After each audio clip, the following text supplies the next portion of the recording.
सीधे हैं, इतने सीधे सरल सरकार को गारी देना हमें अच्छा नहीं लग रहा है। और हमने सुना है ये कोई साधारण नहीं है, भगवान है, पुरुषोत्तम है, तो पुरुषोत्तम को गारी कैसी, भला भगवान को भी कोई गारी देता है? दूसरी सखी ने कहा गारी बिना ससुरारी कैसी, वो ससुराल ही क्या जहां पर दुल्हा पाने बैठे हो, दो चार गारियां सारी सरहज ना सुनाए। ज्यादा नहीं देंगे, हम भी समझ रही हैं ज्यादा गारियां नहीं देंगी, पर अब रस्म तो अदा करनी ही होगी, जो नीति है वो तो पूर्ण ही करनी है हमें, थोड़ी गारियां देंगी, ज्यादा नहीं। अच्छा, एक सखी ने अभी तैयारी करी, सोचा गारियां देंगी, तब तक लखन लाल ने कहा तुम लोग को कोई मान मर्यादा का ध्यान है? सखियों ने कहा काहे? बोला एक तो मेहमान को बुलाती हो और आए हुए घर मेहमान को तुम लोग गाली देती हो। सखी ने कहा इनको देखो, कौन बुलाया आपको, किसने बुलाया? लक्ष्मण जी ने कहा तो क्या हम बिना बुलाया? और क्या बिल्कुल बिना बुलाया? पूछिए अपने भैया से किसने बुलाया। अब सखियों की बात सुनकर लक्ष्मण जी भी आश्चर्य में, हाँ बात तो सही कह रही है, बुलाया तो नहीं। तो सखियों ने कहा अरे आपको हमारी बात पर यकीन नहीं, अपने भैया से पूछो बुलाया क्या। लखन लाल ने राम जी के कान में धीरे से कहा भैया कह दो बुलाया है। कौन सा गुरुजी बैठे हैं, सारी सरहज हैं, ये गारी दे रही हैं, तो एक आध झूठ हम भी बोल देंगे, क्या हो जाएगा? बोल दो, हमारे पास चिट्ठी आई थी तब हम आए हैं। अब राम जी जिंदगी में असत्य नहीं बोलने वाले। अब सखियां कह रही हैं अरे दोनों भैया खुसुर फुसुर नहीं करो, बताओ सरकार, बड़े सरकार आपके पास कोई न्योता गया था क्या? अब सखियों को जैसे देखा राम जी ने नहीं गया था। सखियों ने कहा देख लीजिए छोटी सरकार, देखो अपने भैया को। तो राम जी से लक्ष्मण जी कहते हैं हाँ भैया क्या कह रहे हैं? राम जी कहते हैं गया था। नहीं गया था। सखियों ने कहा क्या? बोला नहीं गया था। लक्ष्मण जी ने कहा क्या? नहीं गया था। अरे गया था कि नहीं गया था? राम जी ने कहा दोनों बात सही है, नहीं गया था, हमारे पास गया था, गुरुजी के पास, हमने झूठ कहाँ बोला। लखन लाल ने कहा इनका भी मुकदमा कौन लड़े जो अपनी गवाही खुद ना दे पाए, कब तक बोलेंगे इनके लिए हम। लेकिन तभी लक्ष्मण जी अभी अगला एक दांव, अच्छा ठीक है भले न्योता नहीं गया था, पर जो काम आपके यहाँ कोई नहीं कर पाया हमारे भैया ने किया, धनुष तोड़ा कि नहीं तोड़ा? सखियों ने कहा ले दूसरी गलतफहमी, किसने बोला धनुष तोड़ा? बोला क्या तोड़ा? बोला अगर तोड़ा तो पूरी इतनी बड़ी मिथिला नगरी में एक गवाह लाके खड़ा कर दो जो ये कह दे हमने धनुषवा टूटते देखा है। और देखा तो किसी ने नहीं था। लेत चढ़ावत खेचत गाढ़े काहू न लखा देखी सब ठाणे। देखा कहाँ किसी ने था, तो अब कौन गवाही देगा कि हमने टूटते देखा है? अब यहाँ पे भी लखन लाल का दांव फेल। लक्ष्मण जी ने कहा चलो मान लिया देखा नहीं, अगर देखा नहीं तो क्या अपने आप धनुष टूट गया? हमारे भैया ने ही तो तोड़ा, नहीं तो कैसे टूटता? सखियों ने कहा ये आपकी तीसरी गलतफहमी है, आपके भैया ने कुछ नहीं किया। अच्छा तो धनुष कैसे टूटा? किशोरी जी की कृपा से धनुष टूटा है। लखन लाल ने कहा बीच में कहां से मैया आ गई? मैया तो उधर बैठी थी। पूछा हमारी मत मानो, अपने भैया से आप पूछो कि धनुष के सामने पहुंचते ही सबसे पहले किसको देखा था इन्होंने? और वास्तव में सियहि बिलो की तक्यो धनु कैसे। धनुष तोड़ने से पहले पूछिए भैया से किसकी ओर देख रहे थे? हमारी किशोरी जी की ओर देखा था आपके भैया ने। बोला देख लिया तो क्या हुआ? बोला इसलिए देख रहे थे कि आपके भैया घबरा गए थे अंदर से, सोचने लगे हे भगवान जो काम 10,000 राजा नहीं कर पाए गुरुजी हमें ढकेल के भेज दिए हैं कि तुम करो, हमसे कैसे होगा जो कोई नहीं कर पाया। तो हमारी किशोरी जी की ओर आपके भैया ने देखा, और जैसे किशोरी जी को देखा तो हमारी शक्ति स्वरूपा किशोरी जी ने आपके भैया को शक्ति दी, तब जाके धनुष टूटा है। भैया का इसमें क्या योगदान, वो तो घबराए से खड़े थे कांपते हुए। अब ये भी बात सही है। लक्ष्मण जी ने कहा भैया आपने क्यों मैया को देखा था? थोड़ी देर रुक जाते, बाद में धनुष टूटने के बाद देखते। अच्छा चलो मान लिया, आप कह रही हो कि भैया ने धनुष नहीं तोड़ा, भैया ने नहीं तोड़ा तो फिर मैया ने माला क्यों पहनाई? बोला वो माला वाला नहीं, हमने कुछ नहीं किया। आप जिसको जयमाला कहते हो हम उसको हार कहते हैं, वो हार है। कहे कि अपने भैया से पूछिए। और आप बताओ सरकार, कोई जीता हुआ मनुष्य सिर उठा के चलता है कि झुका के चलता है? जीत सर उठा के स्वीकार की जाती है कि हार सर झुका के? क्या होता है दोनों में से? बोला नहीं, हार सर झुका के, जीत सर उठा के। बोला तो आपके भैया तो पहले से झुके झुकाए खड़े थे, तो इसका मतलब आपके भैया ने कुछ नहीं किया है। ये प्रेम है भैया, इसमें कोई एहसान मंदी नहीं होती है कि भगवान ने ये किया तो एहसान, क्योंकि ना सामने वाला मांगता है और मिल जाए तो ना एहसान मानता। केवट जी ने कहीं एहसान माना क्या कि बड़ी कृपा करी, चरणामृत दे दिया? हर बात पे कहते हैं आपकी गरज हो तो धुला लो, हमारी नहीं है। आपको पार जाना है, हमें कुछ नहीं, हमको तो यही पार रहना है। राम जी जब मंडप में जाने लगे थोड़ा तेज तेज चले, जैसे हमारी नॉर्मल स्पीड अलग है, पर अगर कोई ब्याह करने जाए तो उसकी स्पीड ऑटोमेटिक कम हो जाती है, राम जी की नहीं कम हुई। तो सखियां कहती हैं ये कोई दुल्हा के चलने का चाल है, थोड़ा धीरे धीरे चलिए। हो चलो धीरे धीरे लालन लली के अंगना। जब तेज चल रहे थे तो क्या कहा, क्या कहा? जोर से बोलिए। धीरे चलिए। अब राम जी एकदम में धीरे चलने लगे, एक पांव धरे, फिर 2-3 मिनट दूसरा पांव धरे। अब सखी ने कहा ए पग धीरे कैसे दुल्हा धरत ए सखी, ओ चले ऐसे जैसे कोल्हू के बरद ए सखी। जैसे कोल्हू का बैल बेचारा खींच ही नहीं पाता है, ये तो चल ही नहीं पा रहे हैं। लखन लाल ने कहा भैया अब आप चलबे मत करो, खड़े हो जाओ, पहले हम इनसे फाइनल कर ले कि स्पीड क्या रखनी है। बोले लखन सुनोरी आली, बड़ी यहाँ की रीत निराली। अरे कही विधि चले कि परे न गाली, जो भी चाल चलो सब ही में और देती दोष बताए। जिनकी माया वश जग नाचे उनको सखियां रही न चाहे। लखन लाल ने कहा पहले हमको ये बताओ चलना कैसे है, तेज चलें, धीरे चलें, मीडियम चलें? जो भी चाल चलो तुम गाली ही देती हो, बात बात पे तेज में गाली, धीरे में गाली, हर चाल में गाली, कैसे चले? तब सखियों ने कहा अवध नहीं ये है ससुरारी, और सुनो यहाँ पग पग पे गाली। और शान गुमाने धरो ताखे परे, आओ गाल से काय। एक रस्म होती है जिसमें लोढ़े से गाल सेकते हैं दुल्हा के। आप क्या होती है का? मिथिला में एक रस्म होती है, सिलबट्टा देखा है कभी? तो वो जो उसको लोढ़ा बोलते हैं, उसी से गाल सेकते हैं, दीपक से स्पर्श करा के दुल्हा के गाल सेकते हैं। सखियों ने कहा बड़के वाले का तो एक ही बार सेको, छोटके वाले का 6-7 बार सेको। कहे कि बात बात पे इनका मुंह पहले फूलता है।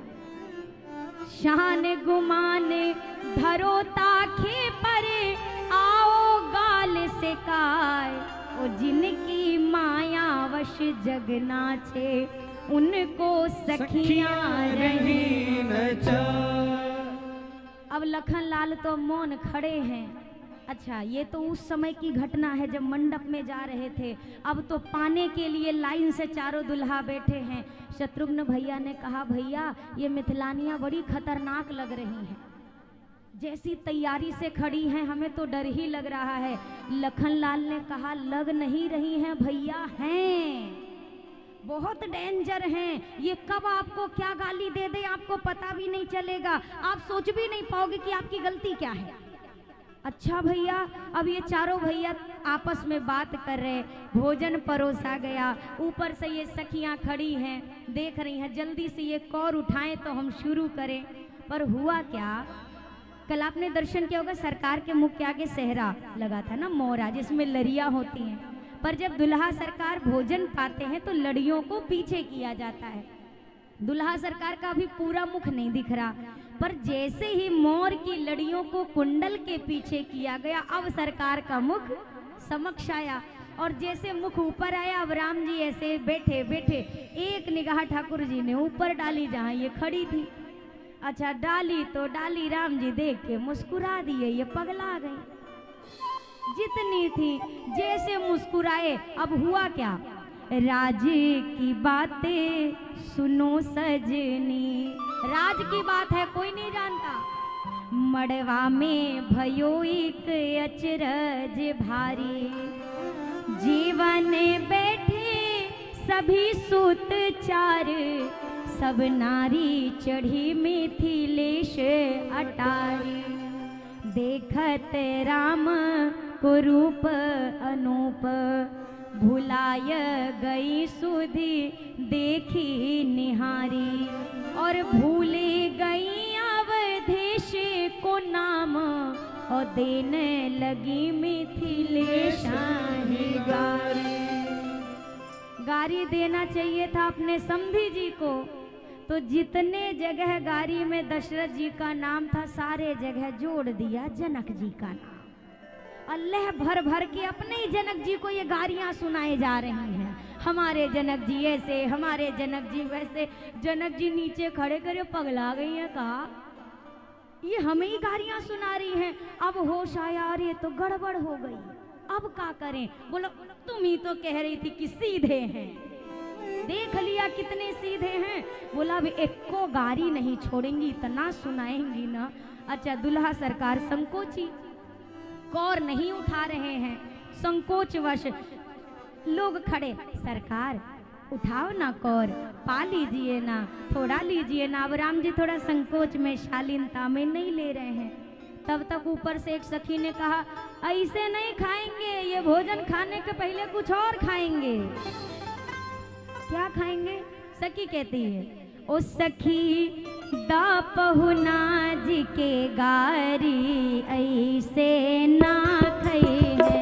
सखी दा पहुना जी के गारी, ऐसे ना खाई है। ओ दुल्हा आए ससुरारी, ऐसे ना खाई है।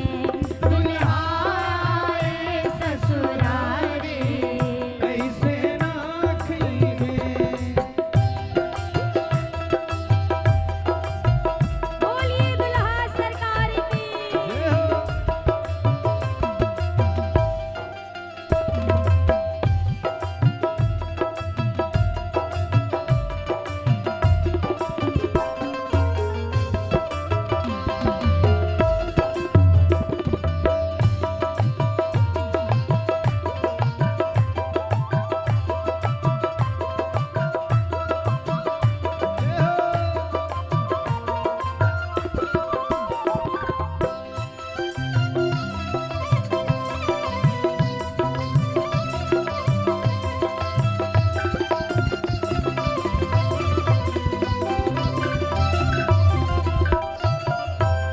समझ में आ रही है आपको? हाँ। पहली गारी दा इनके गुरु जी के, पहली गारी दा, इनके गुरु जी के, पहली गारी दा इनके गुरु जी के। गारी दा इनके गुरु जी के। कहा पहली गारी तो इनके गुरु जी को सुनाओ। बोला इतने सारे महाराज जी हैं, इनमें से गुरु जी इनके कौन है? बोला हम बताती हैं। वो जिनके पाकल पाकल लंबी दाढ़ी, ऐसे ना खाई है। जिनके पाकल पाकल लंबी दाढ़ी, ऐसे ना खाई है।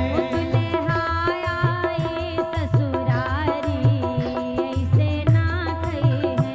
दुल्हा आए ससुरारी, ऐसे ना खाई है।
एक पुरुष पे तीन तीन नारी ऐसे ना कही है।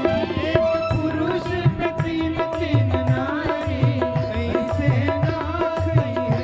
दुल्हाया ए ससुरारी ऐसे ना कही ओ है। दुल्हाए ससुरारी ऐसे ना कही है। ओ बहुना ए ससुरारी ऐसे ना कही है। बहुना ए ससुरारी ऐसे ना कही है। पिता बबुआ जी के गारी ऐसे ना कही है। सखीरा बबुआ जी के गारी ऐसे ना कही है। ओ सखीदा बबुआ जी के गारी ई ऐसे ना कही। पहले तो भर भर के गालियां सुनाई, इतनी सुनाई 10-20, और जब पूरी गाली सुना ली तो एक सखी ने कहा, ए सुनो ना, जोश जोश में बहुत ज्यादा सुना दिया, कहीं दुल्हा सरकार बुरा ना मान गए। पूरी गाली सुनाने के बाद कहीं ये बुरा तो नहीं मान गए होंगे, तो कहा चलो ना धीरे से पूछ लिया जाए कि कहीं बुरा तो नहीं लगा होगा तो माफी वाफी मांग के। अब ये पहुंची गई। देखो सरकार, बात ये है ना, ये तो देखो सारी सरहद के बीच की बात है, ये तो रस्म है, हमने आपको गारी दी, आपको बुरा तो नहीं लगा। अब राम जी हमारे इतने सीधे हैं, इतनी गारी पा गए, फिर भी कहते नहीं नहीं हमको किसी की बात का बुरा नहीं लगता। जैसे राम जी ने कहा नहीं नहीं सखियों हमें बुरा उरा नहीं लगा, तैसे सखियों ने कहा लग भी जाएगा तो हमारा का, हमने थोड़ी ना बुलाया आपको, खुद ही आए हो, पता चल गया कि बुरा नहीं लगा तो कहती मान भी जाओगे तो हमें क्या, ब्याह तो हो ही चुका।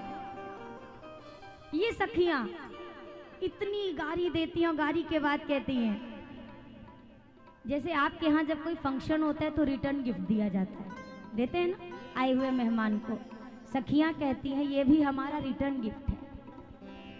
हुम्मत मनिहा मन में बुरा हमर सुनी बात ए रघुनंदन, हो ई गारी है ससुरारी की सौगात ए रघुनंदन।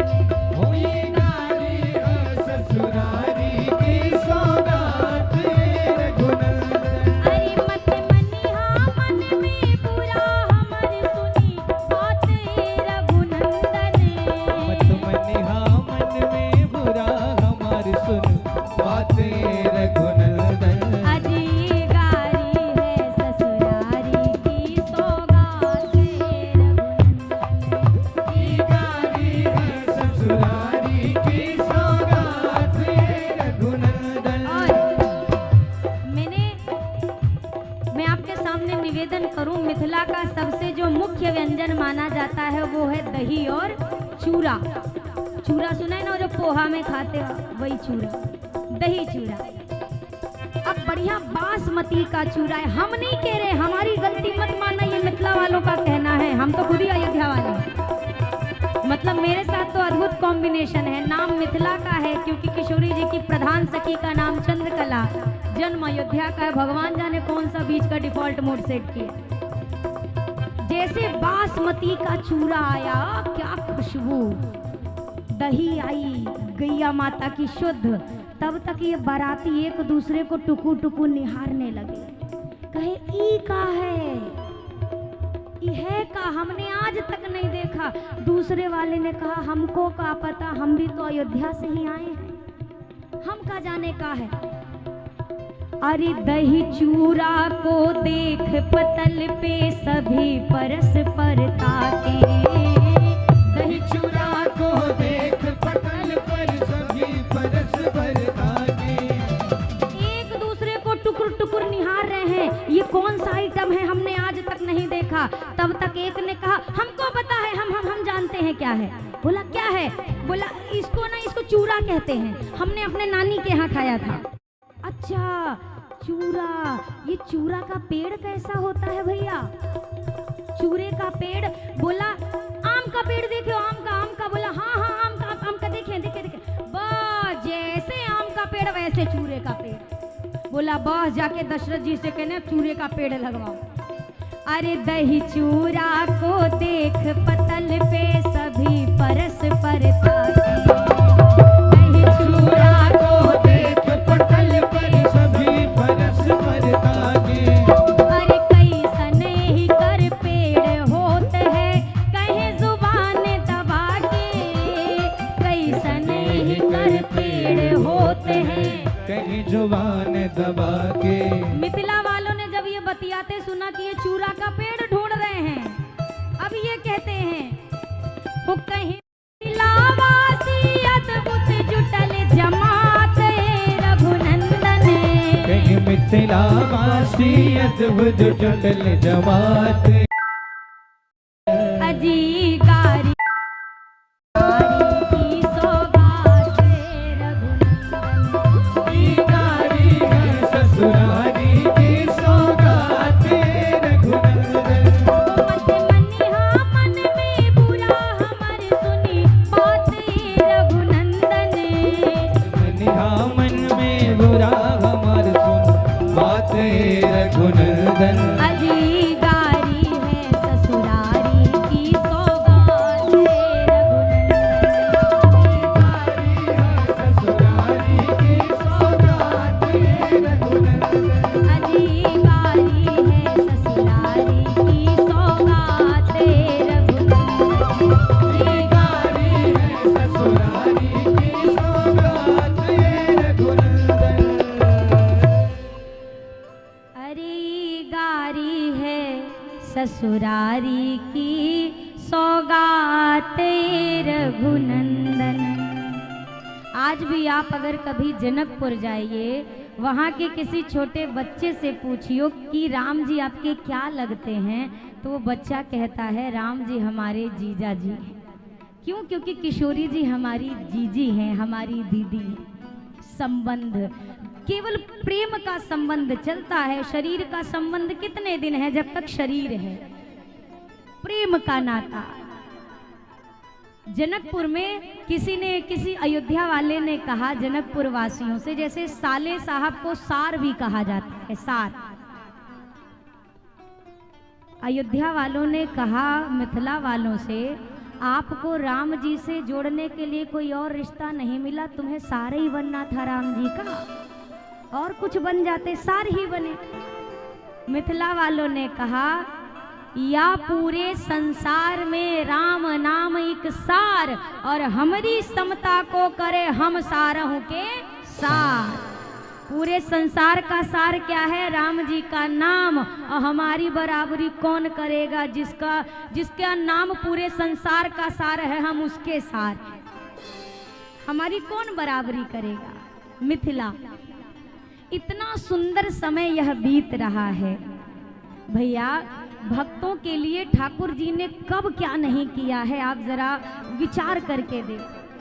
हम सोचते नहीं हैं, हम दुनिया में केवल ढूंढते रहते हैं कि ये मेरा अपना है, ये मेरी सहायता करेगा, इससे मेरा प्रेम लंबे समय तक टिकेगा। एक मैं आपसे प्रश्न का उत्तर लूं, एक निवेदन करूं। अगर आप किसी से प्रेम करते हैं या आपसे कोई प्रेम करता है, तो वो बदले में आपसे चाहता है कि नहीं चाहता है? बोलिए। अवश्य चाहेगा। जब तक आप किसी व्यक्ति के कार्य योग हैं, तब तक आपका उसका संबंध टिकने वाला है, उसके बाद वो संबंध निभने वाला। यकीन नहीं है तो अपने घर में 1 महीना पगला बन के घूमो, ऐसे ऐसे करना जब कोई आ जाए। मत करिएगा, चेहरे सामने आएंगे तो दुख होगा। दुनिया में अगर कोई हमें बहुत प्यार कर रहा है, समझ जाइए निश्चित चाहे कितना भी खास हो, हम उसके किसी ना किसी काम के अभी हैं।